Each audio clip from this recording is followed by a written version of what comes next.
kayo po ay may dalang Biblia, kayo po ay aking inaanyayahan na ito po ay buksan sa Ebanghelyo po ng ating Panginoon ayon po kay San Mateo. Let's take our reading according to the Gospel of Saint Matthew chapter 13 verse 1 up to the following verses. Nung ding araw na yon, si Jesus ay lumabas ng bahay at naupo sa tabi ng lawa. Ayon sa dami ng taong lumalapit sa kanya, sumakay siya sa isang bangka at doon naupo.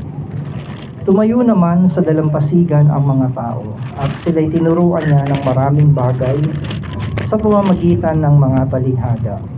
Ganito ang sinabi niya: may isang magsasakang lumabas upang maghasik. Sa kanyang paghahasik ay may mga binhing nalaglag sa tabi ng daan. Dumating ang mga ibon at tinuka ang mga iyon. May mga binhi namang nalaglag sa mabatong lupa. Dahil manipis lang ang lupa ron, sumibol agad ang mga binhi, ngunit natuyo agad ang mga ito ng mabilad sa matinding init ng araw. Palibhas ay mababaw ang ugat. May mga binhi namang nalaglag sa may matitinik na halaman. Lumago ang mga halamang matitinik at sinakal na mga ito ang mga binhing tumubo doon. Ngunit ang binhing nahasik sa matabang lupa ay namunga. May tig 100, tiga 60 at may tigta 30. Makinig ang may pandinig. Verse 18. Makinig kayo at unawain ang kahulugan ng talinghaga tungkol sa mga hasik. Kapag ang isang tao ay nakikinig ng mensahe tungkol sa paghahari ng Diyos, ngunit di naman niya yon inuunawa, siya'y katulad ng binhing nalaglag sa daan. Dumarating ang masama't agad inaalis sa kanyang isip ang mensaheng kanyang napakinggan. Ang katulad naman ng binhing nalaglag sa mabatong lupa ay ang taong nakikinig ng mensahe at masayang tumatanggap nito, ngunit hindi tumitimo sa kanyang puso. Sandali lamang itong nananatili at pagdating ng mga kapighatian at pagsubok, dahil sa mensahe agad siyang tumatalikod sa kanyang pananampalataya. Ang binhi namang nahulog sa may matinik na halaman ay ang mga taong nakikinig ng mensahe, ngunit dahil sa pagkabalisa sa maraming mga bagay at pagkahumaling sa kayamanan, nawawala ng puwang sa kanilang puso ang mensahe at hindi ito nagkakaroon ng bunga. At ang katulad naman ng binhing nahasik sa matabang lupa ay ang mga taong dumirinig at umuunawang mabuti sa mensahe. Kaya't ito'y namumunga ng sagana. May tig 100, tiga 60 at may tigta 30. Mga minamahal kong magulang at kapatid, ito po ang mabuting balita ng ating kaligtasan. Sige po, palakpakan po natin ang pagkakabasa ng kanyang salita. Praise the Lord. At pwede na po kayo magsiupo sa presensya po ng ating Panginoon. Magandang gabi po sa inyong lahat, mga kapatid. Ayan. Ang isa po sa mga greatest frustration sa buhay po natin ay ang makita po natin ng isang bagay na may potential na lumago, yumabong, or lumaki, mga kapatid, but it never reaches maturity. Amen? So minsan nakakita po tayo ng mga kabataan na may full potential but they never develop. Minsan sa mga pangyayari na hindi inaasahan. Minsan may mga business na hindi nag-e-expand, hindi lumalago, pero meron sana siyang full potential, pero hindi ganun yung nangyayari. At ganun din po sa klase ng mga halaman na tumutubo. Meron sana siyang potential na lumago, ngunit hindi siya nakakapamunga ng masagana. And the same po yon sa ating pong Christian life, mga kapatid. Maaaring matagal na po tayo sa pag-attend, pakikinig ng gawain, sawang-sawa na siguro tayo sa mga sermons na paulit-ulit nating napapakinggan, and yet we are still remaining spiritually immature, mga kapatid. Kaya dito po sa parable na ibinigay ng Panginoon, masasagot natin yan kung bakit. Amen? At bago po tayo magpatuloy mga kapatid, itaas po muna natin ang ating mga prayer request. Magsitayo tayong muli at ihingi po natin ang basbas sa Panginoon ang ating pong mga isinulat at ang ating mga handog. Taas po natin at ating pong ihingi ng biyaya sa Panginoon. Ama naming Diyos na makapangyarihan sa lahat, minsan pa Ama, kami po ay kumakatok sa iyong puso, Panginoon, na anuman po ang mga nakayanan namin ihandog sa gabing ito, ikaw nawa, Ama, ang siyang magbalik sa amin ng higit pa sa aming mga pangangailangan. Dalangin namin, Lord, na anuman ang mga kahilingan namin, kalakip ng aming pong mga ikapu, kalakip po ng aming mga handog, anuman po ang aming mga pangangailangan. Ikaw na po, Ama, ang siyang mag-provide sa lahat po ng aming mga kahilingan. Ito po ang aming samot dalangin sa pangalan ni Jesus. Amen. Sa ngalan ng Ama, ng Anak at ng Espiritu Santo. Amen. At pwede na po natin ibigay sa ating pong collector ang ating pong mga prayer request. Now, tayo po ay magpatuloy mga kapatid. Ang mensahe po natin may pamagat po na why some people do not grow. Why some people do not grow. So, dito po sa parable na itinunghay po ng ating Panginoon, makikita natin na the same seed lang naman yung inihasik. Ngunit nagkaroon ng iba't ibang resulta base po sa klase ng mga lupa na napaghasikan po ng binhi. So para po maintindihan po natin ng mabuti ang sinasabi po ng Matthew chapter 13 mga kapatid, ay balikan po natin kung ano yung mga nangyari sa chapter 11 and chapter 12. Ang Panginoon po ay nakaranas na ng rejection. Doon pa lamang po sa chapter 11 kung saan ay meron po siyang lugar na pinuntahan at marami siyang tinuruan, marami siyang mga himala na dapat gagawin. Ngunit ang mga taga roon ay hindi po tinanggap ang Panginoon. Kaya ang sabi ng Lord sa verse 25 ng chapter 11, nagpapasalamat ako, aking Ama, dahil ang mga bagay na ito ay hindi mo inihayag sa mga matatalino, kundi sa mga taong may mababang kalooban. So dahil po sa pag-reject sa kanya ng mga taga roon, mga kapatid, ay hindi siya lubos na nakagawa ng maraming himala. May mga himala, ngunit iilan lamang, para lamang po doon sa mga taong willing tumanggap ng kanyang aral at ng kanyang salita. And then pagdating naman po sa chapter 12 verse 24, mga kapatid, nagkaroon uli ng banggaan between Jesus and some of the Pharisees, mga kapatid, kung saan ina-accuse nila ang Lord na ang gamit niyang kapangyarihan ay galing sa demonyo, sapagkat mayroong mga tao na inaalihan ng masasamang espiritu na pinagaling po ng Panginoon. Ngunit ang mga Pharisees na nakakita at nakabalita nito, mga kapatid, sa halip na ito po ay kanilang paniwalaan at tanggapin, ay inakusahan pa nila ang Panginoon na yung kanyang kapangyarihang gamit ay galing po sa masama o galing po sa kalaban. Kaya nga sabi ng Panginoon meron ba namang matinong tao na didigmain ang sarili niyang kaharian? So ibig sabihin ng Panginoon, kung ang kapangyarihan ko ay galing kay Satanas, bakit ko naman palalayasin ang mga demonyo na sumasapi? Di sana mas lalo akong natuwa na maraming sinasaniban ng mga tao, mga kapatid. So, instead of believing, mga kapatid, they demand for more signs. Sabi nila, para maniwala kami sa mensaheng dala-dala mo, pagpakitaan mo kami ng himala. Ngunit ang isinagot ng Panginoon, walang anumang himala na ipapakita sa lahing ito na matigas ang puso.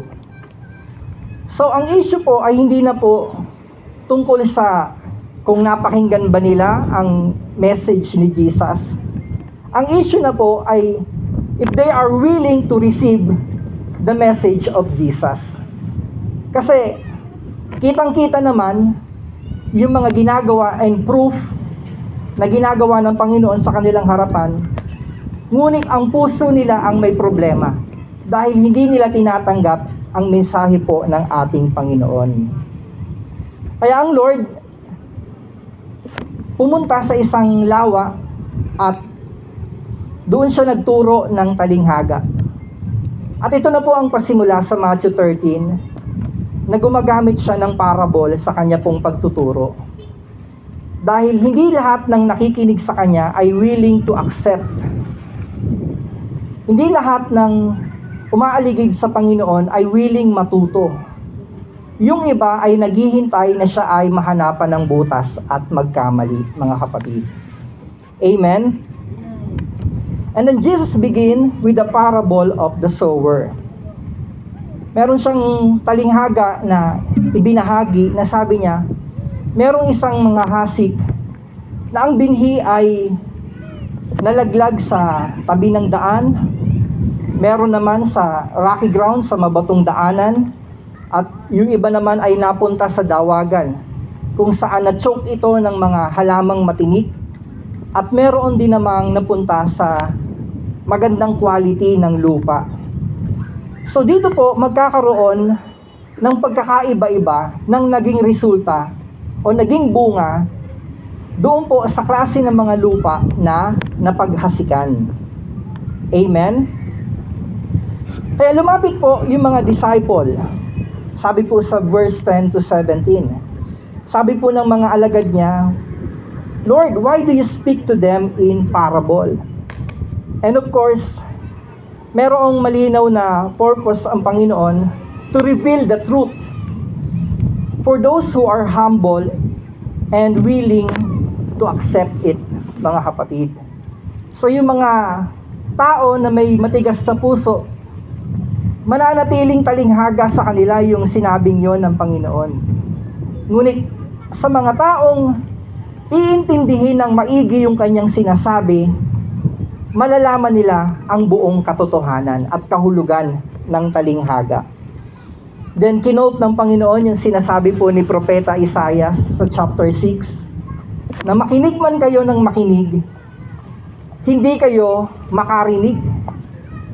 Tumingin man kayo ng tumingin, hindi kayo makakita. So hindi ninyo ma-perceive, hindi ninyo ma-receive, kasi naging dull or mapurol ang kanilang mga pangunawa. Amen?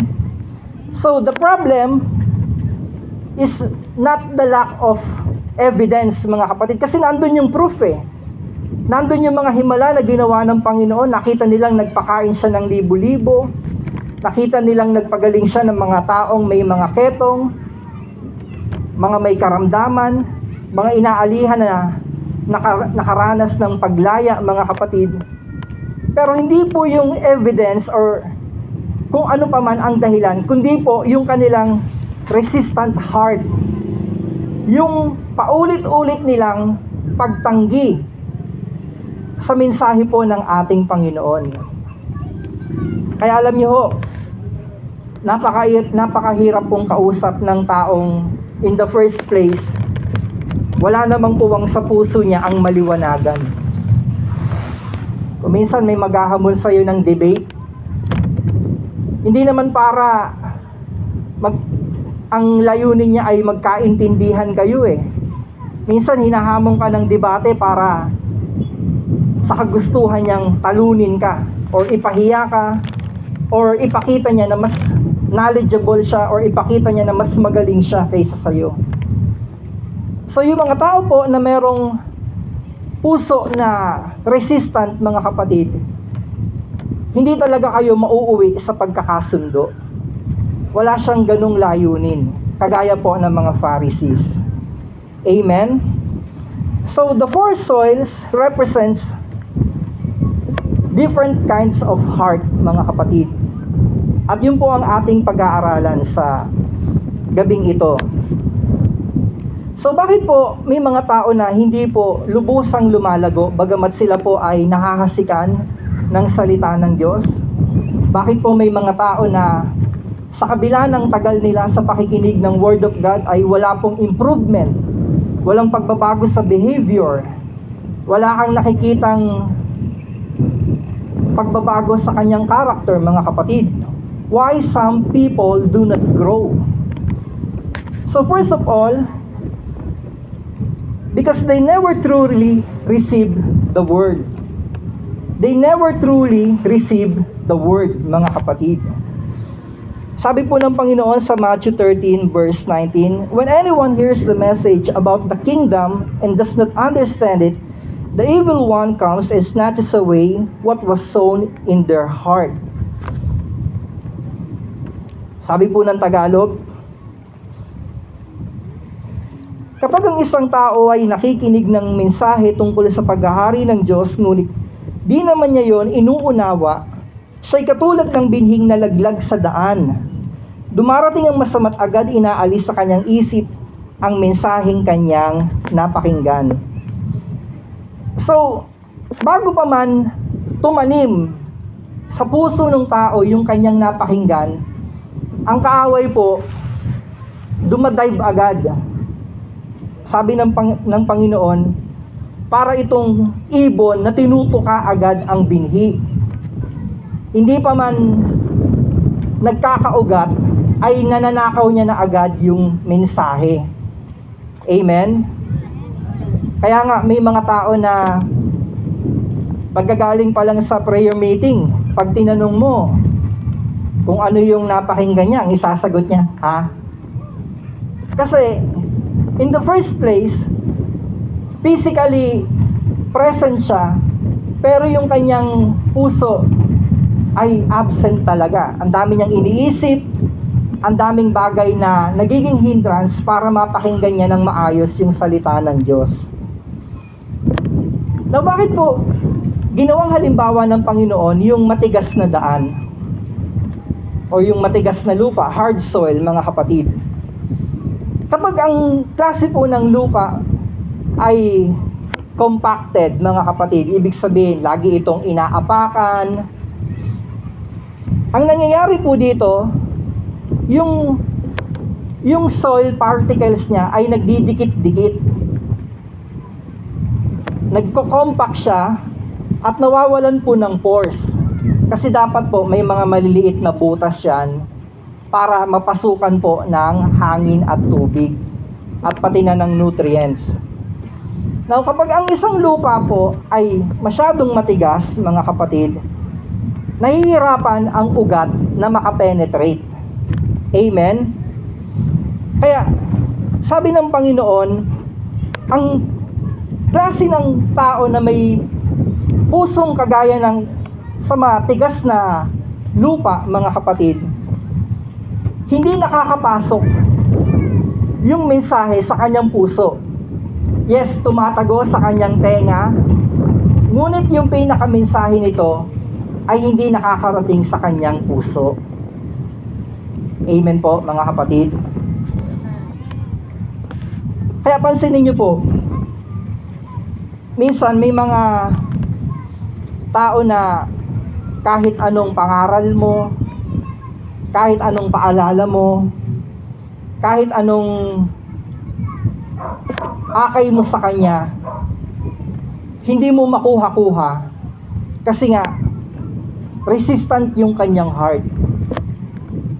Compacted, parang lupa, walang puwang para makapasok yung nutrients, tubig o hangin. Amen? Walang puwang sa puso nila ang salita ng Diyos. Pero pag inakay mo, inaya mo sa inuman, mabilis. Pag inaya mo sa kalokohan, mabilis. Pag inaya mo na mangutang, mabilis.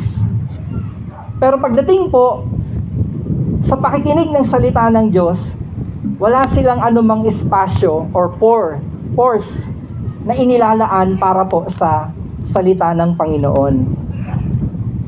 Amen?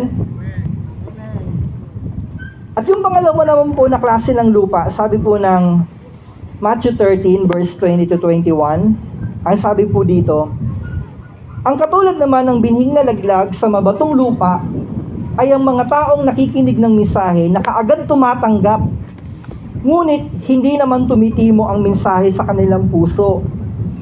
Sandali lang itong nananatili, at pagdating ng kapighatian at pagsubok, agad silang tumatalikod sa pananampalataya. So bakit po may mga tao na hindi lumalago? Because they never develop deep roots. They never develop deep roots. Ito po yung mga tao na emotionally inspired sila na tanggapin yung Word of God. Excited silang makinig. Pag may mga kantahan, sumasabay sila. Pag may mga palakpakan, sumasabay sila, mga kapatid. Ngunit, pagdating naman ng mga pagsubok, sabi po ng Panginoon, agad nilang tinatalikuran ang kanilang pananampalataya. So, yung ganitong klase po ng tao, yung binhing nahasik sa kanyang puso ay kagaya ng isang binhi na nahasik sa mabatong lupa. May lupa, pero mas lamang yung bato. Amen po? Kapag manipis po ang topsoil, mga kapatid, mabilis uugat. Ngunit hindi po malalim, nandyan lang po yan sa ibabaw. At kapag dumating po yung matinding tag-init, the same heat na nagpatubo sa kanya is also the same heat na papatay doon sa ugat. Kaya yung halaman, tumubo siya, pero hindi talaga siya nag-grow. Hindi niya na-develop yung kanyang full potential kasi nga po, nandun lang siya sa topsoil at yung ugat niya ay naluto sa init po ng mga bato. Amen, mga kapatid? Ang tunay po na paglago ay nangyayari po sa mas malalim nating relasyon sa Panginoon. Amen? Ang tunay natin na paglago ay nangyayari po sa mga pangyayari sa buhay natin na nagkakaroon tayo ng prayer life, nagkakaroon po tayo ng quiet time, nagkakaroon po tayo ng time for Bible reading. Ibig sabihin, yung pagkapit ng ugat, mga kapatid, hindi siya nangyayari overnight lang. Hindi pwedeng maghahangad ka na lumago sa faith na tuwing anniversary ka lang uma-attend. Na tuwing anniversary ka lang kakanta. Na tuwing anniversary ka lang tutugtog. Hindi ganun yon, mga kapatid. Kaya minsan magtataka ka pag malapit na yung anniversary, biglang magpapakita na. Biglang active na ulit. Tapos after ng event, wala na naman. Hindi po ganun ang paglilingkod, mga kapatid. At hindi po tayo magiging malago kung seasonal ang ating pong pagdalo sa gawain ng Panginoon. Dapat umulan, umaraw, marami o konti, nandyan ka para pakinggan ang salita ng Diyos. Kasi yan ang magbibigay ng tatag sa iyo Amen po, mga kapatid. Alam niyo po ang isang kawayan, pag itinatanim siya o kapag ibinabaon siya, minsan akala mo walang nangyayaring paglago sa surface niya sa yung nakikita mo sa kanya sa panlabas. Pero hindi po natin alam, bago siya tumubo ng napakatayog, mga kapatid, taon ang binibilang. Kasi po, bakit? Yung ugat niya sa ilalim ng lupa ay kumakapit ng gusto. Amen? Kaya po may mga tao na tahimik lang, hindi sila masyadong napapansin, hindi sila masyadong maingay, pero kahit ano ang dumarating na pagsubok sa kanyang paglilingkod, nandyan pa rin siya. Nagre-remain siya. Kasi po, bakit? Ang paglago, hindi naman kailangan loud Hindi naman kailangan ipagkaingay mo palagi. Minsan, may mga pag-iyak ka na ang Diyos lang ang nakakaalam. May mga pagsubok ka na ikaw lang mismo ang nakakaalam at humaharap, at ang Diyos ang siyang pinaguhugutan mo ng kalakasan. Amen? Kaya yung paglalim po ng ating spirituality, mga kapatid, yung public strength na nakikita sa iyo ng mga tao, ay bunga po ng mga private talk and walk mo sa Panginoon. Amen? So, why some people do not grow? Because other things becomes more important than God. Sabi po ng Panginoon sa verse 22,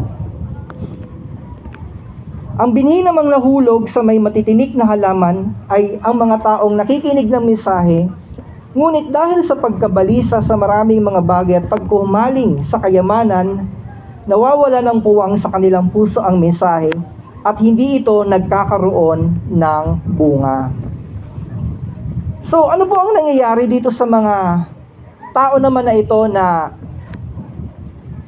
napatanim sa matabang lupa, mga kapatid, pero may mga ibang halaman siya nakasama doon. So, ang nangyayari po, mga kapatid, maaaring mataba yung lupa, pero yung rooting system naaagaw nung ibang halaman, for example, yung damo or yung weed, naaagaw yung nutrients na dapat sa kanya mapupunta. Amen? So magkasabay silang tutubo, mga kapatid, pero yung quality, yung sunshine, yung liwanag na makukuha sa araw, hindi niya nakukuha. Yung tubig na may higop niya, hindi niya nakukuha. Yung sustansya ng lupa ay may kaagaw siya, mga kapatid. Hanggang siya ay maging bansot. Alam niyo po ba na sa ecosystem, para makasurvive ang isang puno o ang isang halaman, kailangan niyang pangibabawan ang ibang klase ng mga halaman para yung liwanag ng araw makuha niya ng buo. Kaya may mga halaman na nandyan siya pero hindi siya nagbo-bloom. Hindi niya nakukuha yung full development kasi kulang yung sustansya na kanyang nakukuha. At sabi ng Panginoon, itong ganitong klase ng mga tao na tumatanggap ng salita ng Diyos, pagdating ng panahon, naaagaw sila ng mga alalahanin at pagkahumaling sa mga bagay na makamundo. Naaagaw sila ng entertainment. Naaagaw sila ng mga worries of life. Naaagaw sila ng social media, mga kapatid. At itong pangyayari na ito ay hindi po nangyayari na napapansin mo agad. Madalas, hindi mo nakikita na unti-unti ka na palang chinuchoke or sinasakal. Amen, mga kapatid? So may mga bagay po na umaagaw sa pananampalataya natin. At unti-unting pumapatay sa apoy ng paglilingkod natin. Dati napaka-alab mo. Dati, mula Monday hanggang Friday, umaattend ka ng prayer meeting kasi ganun ka kasabik, ganun ka kauhaw sa pakikinig ng salita ng Diyos. Palagi kang excited na matuto. Ngayon, hindi na. Hindi mo na magawang isara yung tindahan mo. Kasi nanghihinayang ka na sa kikitain eh. Amen? Hindi ka na makaahon sa laot kasi kailangan kong bantayan yung pen eh. Yung fish pen. Dati sobrang dedicated ka. Sabi mo, Lord, bigyan mo lang ako ng trabaho. Maglilingkod ako sa'yo, pero nung nakapagtrabaho ka na, wala ka na rin. Naagaw ka na ng mga schedule. Hindi ko po sinasabi na huwag tayong mag-business. Kasi ako, nagne-negosyo din ako eh. Hindi ko sinasabing huwag tayong magtrabaho. Pero huwag po nating hayaan na makalimutan natin yung Diyos na nag-provide at nagbigay sa atin ng mga blessing na ito. Na ang naging idol mo na o ang naging Diyos mo na ay yung mga biyaya na dumating sa'yo. Diba? Dati pinagpe-pray mo, magkaroon ka ng business, palaguin, pagpalain ka, ibinigay sa'yo ng Lord, tapos nawala ka ngayon. Ano ang nangyari? Yung binhi na itinanim ng Panginoon sa puso mo, hindi mo napapansin, unti-unting na-choke, nadaig ka ng dawagan, nasakal ka ng mga tinik.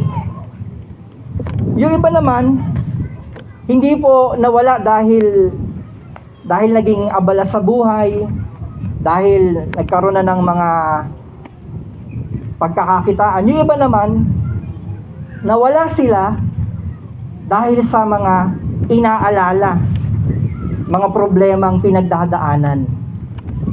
Amen, mga kapatid? Sabihin nila, buti pa nung hindi ako active, buti pa nung wala akong posisyon, hindi ko nararanasan yung ganitong mga pagsubok. Ngayon tuloy na tinanggap ko yung posisyon na yan, binigyan ako ng obligasyon, napagbintangan pa ako, siniraan pa ako, titigilan ko na lang ito, magre-resign na lang ako. Pero alam niyo po mga kapatid, ang pag-quit po, hindi po yan ang sagot kung tayo ay napapagod. Dahil ang sabi ng Panginoon, kung pagod kayo, bibigyan ko kayo ng pahinga. But it doesn't mean titigil kayo. Meron akong pasanin, ibibigay sa inyo o pamatok, ngunit magaan lang. Amen? So ano po ang nangyayari? Itong mga tao na ito na nahasikan ng binhi, nadidistract po sila. And slowly, nare-replace yung puwang ng Diyos ng mga bagay na ito sa kanila pong mga puso. Amen, mga kapatid? Alam nyo, yung mga bagay na yan, hindi naman yan yung yung sabihin na natin na nawala ka sa paglilingkod dahil nahuli kang may babae, o kaya nabulilyaso na may kinupit kang pera. Hindi naman laging ganun eh. O kaya nahuli ka na may kulasisi. Minsan ang pagkawala mo sa gawain dahil sa pag-chase mo ng career, sa paghahabol mo na yumaman. Amen? Sabi nga ni Solomon ang kaligayahan daw ng mayaman ay isiping mayaman siya. Ito ay parang paghahabol sa hangin, sabi ni Solomon. Solomon ang nagsabi nun pinakamatalinong tao, pinakamayaman. So dapat bigyan natin ng puwang sa puso natin yung wisdom niya, mga kapatid. Amen? So, pag di po tayo nagbantay, yung mga halaman na yon, yung mga weeds na yon na nakapaligid sa atin, sometimes yan po yung nagbablock ng sunlight, yan po yung nagbablock ng nutrients, yan po yung nagbablock ng tubig para tayo ay lumago. So talinghaga lang yan pero syempre isipin nyo na kung sino yung mga yon o ano yung mga yon na nagbablock para lumago ka sa yung spirituality. Hindi ko sinasabing wag magtrabaho, hindi ko sinasabing ganun. Pero dapat alam mo yung priority mo. Amen? Hindi masamang magnegosyo. Pero kung tatayo ka sa pulpito at ang preaching mo ay tungkol na sa business mo, tungkol na sa pagne-network, tungkol na sa pagkuha mo ng tao, merong problem kapag ganun, mga kapatid. Amen? Iba na yung nagiging priority mo sa buhay kapag ganun. Now, meron naman pong napunta doon sa good soil. So, some grow or some people grow because they continue receiving and obeying God's word. Sabi po ng Matthew 13 verse 23. Ang katulad naman ng mga binhing nasik sa matabang lupa ay ang mga taong dumirinig at umuunawang mabuti ng mensahe. Kaya't ito'y namumunga ng masagana, tig 100, tig 60 at may tig 30. So ano po ba ang ibig sabihin ng quality soil or good soil, mga kapatid?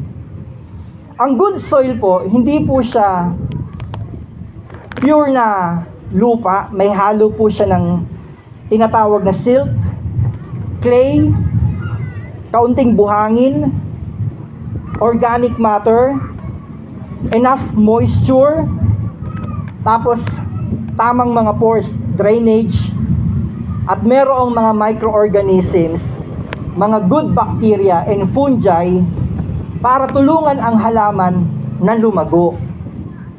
Amen?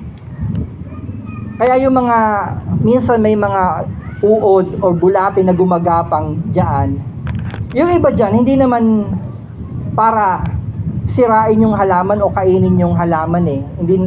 Hindi naman lahat ay peste. May mga pest din talaga. Pero may mga microorganisms na nakakatulong sila para ang isang halaman ay yumabong, mga kapatid. Amen? Andyan pa ba kayo? So sabi ng Panginoon, kapag ang salita o ang mensahe ay napahasik sa puso ng taong willing tumanggap ng kanyang mensahe at ito ay inuunawa, ito ay namumunga ng masagana, sabi po ng Panginoon. Take note hindi sinabi ni Lord na kailangan maging perfect na soil. Hindi sinabi ng Lord na kailangan maging perpektong puso ang meron ka. Ang kailangan mo lang ay isang puso na marunong tumanggap. Receptive. Receptive, mga kapatid. Amen? Naalala ko may napanood akong isang balita na may isang patient na sinasalinan siya ng dugo. Dahil konti na lang yung dugo niya kailangan siyang supplyan ng panibagong dugo. Pero dahil sa kanyang paniniwalang pangrelihiyon na yun ay masama, kahit naka-inject na po yung karayom sa kanyang mga ugat, hindi talaga maisuksok o hindi talaga tinatanggap ng kanyang system, ng kanyang mga nerves. Hindi dumadaloy sa bloodstream niya yung dugo na isinasalin. Nire-reject ng kanyang katawan, mga kapatid. Amen? So tayo po, para maranasan po natin yung pagbabago, yung biyaya, yung gustong gawin ng Diyos sa buhay natin, kailangan natin siyang tanggapin sa puso natin. Huwag nating hayaang maging matigas ang ating kalooban. Amen? Huwag nating hayaang maging matigas ang kalooban natin. Naalala ko po nung nagkaroon ng labanan between the servant of God against the principalities of this world. Sino bang pangalan? Nakalimutan ko yung ano siya satanista siya si Anton LaVey, Kasi meron siyang isang anak na sa ritual nila, isa-sacrifice niya kay Satan. Ngayon, tong anak niya nakakilala ng isang pastor. So, ikinuwento nung bata na yung tatay niya ay satanista, mga kapatid. Ngayon, ipinag-pray nung mag-asawang pastor yung dalagita. Kasi, ano na nga dumating na sa time, November. Kasi di ba pinagdirewang yung yung All Souls, hindi All Souls, hindi Saint, All Souls Day. Malakas yung ano ng darkness nung time na yun. Pero alam niyo ho, mga kapatid, kinast out, nilabanan through intercession. Alam niyo ho, nung nandiyan na yung kaaway, kasi through spirit to spirit yung labanan during the spiritual battle, mga kapatid, during the spiritual battle, merong inusal yung pastor na yon tungkol sa isang talata na sinabi ni Solomon na yung pisi na nagdudugtong sa buhay ng tao, pag nalagot yon, ibig sabihin patay na. May kinote niya yon, mga kapatid. At alam niyo po, itong si Anton LaVey na pinaka-head ng mga sumasamba kay Satan ay nalagutan ng hininga. Nalagutan ng hininga. Pero alam niyo ho, bago po yun nangyari, at ito ay hindi isinisiwalat ng kanyang mga disipulo, bago po yun nangyari na nalagutan ng hininga si Anton LaVey, sabi niya, there is something very wrong here. There is something very wrong here. Merong mali dito. Kasi bakit? Buong buhay niya, naniniwala siya na si Satan ang pinakamalakas. Pero pagdating po ng spiritual warfare, nakita niya kung sino ang Diyos na totoo at pinakamakapangyarihan sa lahat, na kahit si Satanas ay hindi siya nailigtas. Sabi ni Anton LaVey, there is something very wrong here. Kasi buong buhay niya, pinaniwalaan niya na si Satan ang malakas. So bakit humantong sa ganun si Anton LaVey? Kasi po, pinatigas niya ang puso niya. Amen? Pinatigas niya ng matindi ang kanyang puso, na walang puwang na siya ay tumanggap ng aral ng Panginoon. Samantalang yung isa niyang anak ay tumanggap sa ating pong Panginoon, na dapat ay isa-sacrifice. Amen? So hindi po tayo nire-require ng Lord na maging perfect soil. Ang tanging hinahanap sa atin ng Panginoon, tanggapin natin yung mensahe na kanyang ibinibigay, dahil yun ang makapagpapasagana sa atin. Yun ang makapagpapalago sa atin, mga kapatid. Amen? So ano po yung mga spiritual fruit na pwede po nating taglayin? Yung love, joy, peace, kindness, faithfulness, obedience, na kahit may mga nararanasan tayong trials and suffering, mga kapatid, may kagalakan sa ating puso. Amen? So how can we keep growing? So first of all, prepare your heart daily. Ang puso po natin dapat may supplement. Ang puso po natin araw-araw dapat pinapakinggan at tinatanggap ang salita ng Diyos. Amen? Alam niyo po ba na kung paanong kumakain ang ating katawan, ang ating digestive system para mabuhay at lumakas? Mas lalo po ang spirit natin, mga kapatid.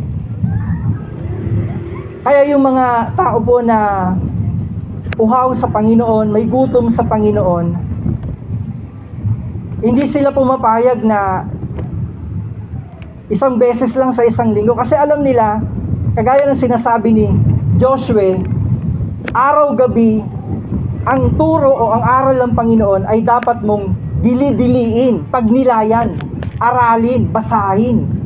Amen? So, how can we grow? Develop deep roots. At ang paglago po ng ugat natin sa pananampalataya, mga kapatid, Hindi po siya nangyayari na isang araw lang. Tumatatag po ang ating pananampalataya kapag nakakaranas tayo ng mga pagsubok. Amen? Kapag nakakaranas po tayo ng mga challenges sa paglilingkod, kada nangyayari sa paglilingkod mo, nagiging aral sa'yo, nagiging matatag ka. Pero kung balat sibuyas ka, na konting salita, na o-offend ka, konting pag-correct sa'yo, nagagalit ka, walang paglago na mangyayari. Amen? Kapag tayo po ay masyadong maramdamin sa gawain na ito, hindi talaga tayo tatagal. Kasi makakarinig ka talaga ng mga salita na hindi mo gusto. Pero kung kakapalan mo naman ang mukha mo, tatagal ka. Amen? Ganun ang labanan mga kapatid. Hindi pwede sa hindi pwede sa masyadong sensitive. Amen? So paano po tayo lalago? Remove thorns. Alisin po natin yung mga bagay na nagiging idols sa buhay natin, na nagiging distractions. Amen? Pag oras na ng gawain, isarado mo na yung tindahan mo. Hello? Pag alam mong sasalang ka, araw ng Huwebes, umuwi ka na ng maaga. Magpaalam ka na sa boss mo. Ito po, i-share ko po, ang asawa ko po, bagamat ang work niya ay sa bahay lang, yung tawag dito na online, ang tawag ito, work from home, mga kapatid. Pero pag araw na po ng gawain na kakanta siya doon sa lugar namin, kahit may meeting pa yan, sinasabi niya talaga sa boss niya, "Sir, bukas ko na yan itutuloy, bukas ko na yan gagawin. Kasi naka talaga ako dito. Naka-dedicate talaga ako dito sa commitment na ito." Alam nyo, parang wala akong natandaan na boss niya na yung parang tawag nito, yung hindi pumayag. Ang laging sagot ng mga boss niya sige na nga, si Lord na yan mahirap naman, kakumpetensya namin si Lord. 'Di ba? Kasi pinaglalaban niya yung kanyang paglilingkod, yung kanyang pag-awit, na pag ganitong araw at oras, hindi na talaga ako available. Tayo, minsan, ulan pa lang ayaw na nating pumunta. Pero kumakanta pa tayo ng "Di ako mababagabag, di ako matatakot." Pero humulog lang, umulan lang, wala na, di na nagsidalo. Amen po? So, growth doesn't come from hearing na makikinig ka lang ng makikinig, tapos hindi mo naman isinasabuhay. Ang paglago po, mga kapatid, pinakikinggan, tinatanggap sa puso, at ina-apply sa buhay. Amen? So, wag po nating hayaan na maging pang topsoil lang yung puso natin. Wag po nating hayaan na makrowd tayo ng mga tinik, ng mga thorns. Hingiin po natin sa Panginoon na bigyan tayo ng magandang klase ng puso. Isang puso na marunong tumanggap sa kanyang salita. Kasi kapag marunong po tayong tumanggap sa kanyang salita, mga kapatid, sabi ng Panginoon, ito ay magbubunga, tag-100, tiga-6 na po, tagta-30. Ibig sabihin, kapag tayo po ay willing mag-accept sa pagtuturo ng Panginoon, higit pa sa ating mga pangangailangan at inaasahan, ang ibabalik at ibibigay niya sa atin. Amen, mga kapatid?